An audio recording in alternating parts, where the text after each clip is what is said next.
கிளாம்பாக்கத்துல அந்த பெண் பாலியல் துன்புறுத்தல் ஒரு நாளுமே எங்கன்னா இன்னைக்கு தமிழகத்துல காலையில எந்திரிக்கும் போது நம்ம எல்லாம் சாமி கும்பிட்டு தான் எந்திரிக்கணும். நேற்றை விட இன்னைக்கு என்ன கோரமா இருக்கும், இன்னைக்கு விட நாளைக்கு என்ன கோரமா இருக்கும். கிளாம்பாக்கத்துல சென்னையினுடைய மைய பகுதியில ஒரு பெண் ஆட்டோல ஒருத்த கடத்திட்டு போறான். அதை பார்த்த யாரோ ஒரு நபர், நல்ல ஒரு மனிதர் போலீஸ் கண்ட்ரோல் ரூமுக்கு போன் பண்ணி அந்த பெண்ணை மீட்க வேண்டிய கட்டாயம் நமக்கு வந்திருக்கு.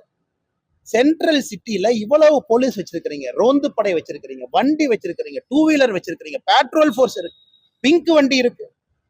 உங்களால கட்டுப்படுத்த முடியல. ஒரு சாதாரண மனிதன் அதை பார்த்து விட்டு கண்ட்ரோல் ரூமுக்கு சொல்லி பிடிக்கிறீங்கன்னா, இதை பார்த்து சேகர்பாபு, ரகுவதி போறவர்கள் வெக்கப்பட வேண்டும். இவங்களை இரும்பு கடம் கொண்டு அடக்குங்களே. முருக பக்தர்களை இரும்பு கடம் கொண்டு அடக்குவதற்கு முன்பு இவங்களே இரும்பு கடம் கொண்டு அடக்க மாட்டீங்க. கஞ்சா விற்கிறவனே இரும்பு கடம் கொண்டு அடக்கும். இரும்பு கடம்ங்கிறது முருக பக்தர்கள் இந்துக்கள் மீது தான் இரும்பு கரம், மிச்சவங்க மேல இரும்பு கரம் இல்ல. ஏன்னா மிச்சவங்க ஓட்டு அப்படி போட மாட்டாங்க இல்லைங்களா. இந்துக்கள் ஓட்டு அப்படி பிரிச்சு பிரிச்சு போடுவாங்க, என்ன வேணாலும் அவமானப்படுத்திக்கலாம். அதனால திருப்பரங்குன்றத்திலே நேற்று நடந்திருப்பது ஆரம்பம் மட்டும்தான். இது ஆரம்பம் தான். நேற்று அந்த எழுச்சி என்பது ஆரம்பம். வருகின்ற காலத்துல திமுகவுக்கு தக்க பதிலடி கொடுக்கப்படும், பதிலடி புகட்டப்படும். நிச்சயமா அவங்களை உணர்ந்துக்கும்.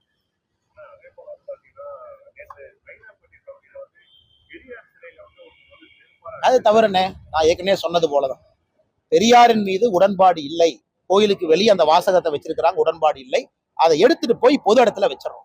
பிடிச்சவங்க பாருங்க, பிடிக்காதவங்க போகாதீங்க. மக்கள் பாக்குற பொது இடத்துல வைக்காதீங்க.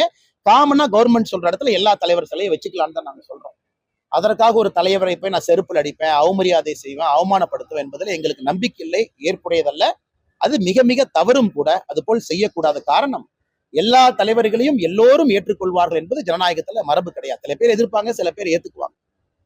பெரியாரை நாங்களும் பல இடத்துல அவரை ஏற்றுக்கொள்ளவில்லை என்றால் அதற்காக போய் அவமரியாதை செய்வது ஒரு நியாயமான ஒரு விஷயம் அல்ல.